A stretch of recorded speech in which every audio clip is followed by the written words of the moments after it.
गंजाम जिला कवि सूर्यनगर सहर दुआरसाही रे अभावनीय घटना देखा मिली।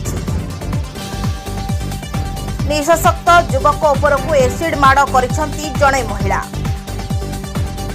घटना बुडू दास नामक जणे युवक गुरुतर होइछंती।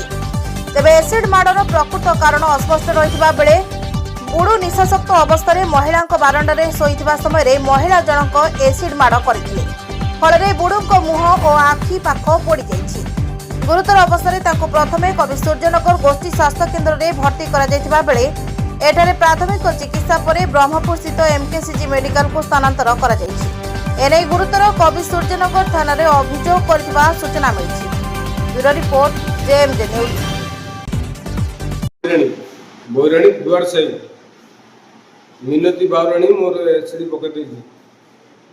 मु पुलिस स्टेशन जाइले केस करी आइछि। हां मु आगे मु मद पी दी मु ता पिंडारे सोई पड़ली से पके देला मु जानि पारली कोड मु जानि कि पुर ना ना किछि माडल गंडल किछि नै सब कथा बात जानि ताले काई कियो पे पकेला मु आगे मु कहि पारली एबे कोन आखिरा फुट गई